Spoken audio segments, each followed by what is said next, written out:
Sejarah PAM Jaya era Orde Baru.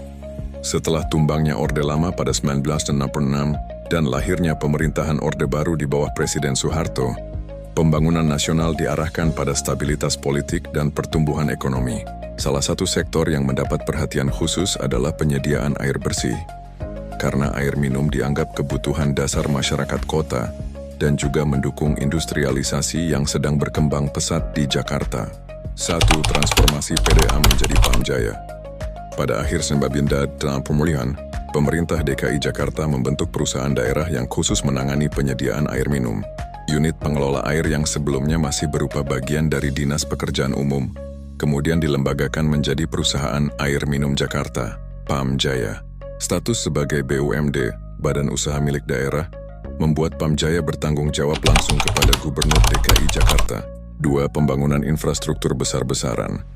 Selama 1970-1980-an, Orde Baru mendorong pembangunan infrastruktur air minum di Jakarta dengan dana dari pinjaman luar negeri, Bank Dunia, JIKA Jepang, ADB, dan lembaga donor lainnya. PAM Jaya mengelola proyek-proyek besar seperti instalasi pengolahan air IPA Pejompongan. I dan II dibangun sejak masa awal diperluas di era Orde Baru. IPA Pulau Gadung untuk melayani kawasan industri timur Jakarta. Pengembangan jaringan pipa utama, trunk mine dari Bogor dan Bekasi menuju Jakarta. Tujuan utamanya adalah menyediakan air perpipaan yang memadai untuk pertumbuhan penduduk yang melonjak akibat urbanisasi besar-besaran. 3. Tantangan urbanisasi dan keterbatasan layanan. Meski investasi besar dilakukan, tingkat cakupan pelayanan PAM Jaya masih terbatas.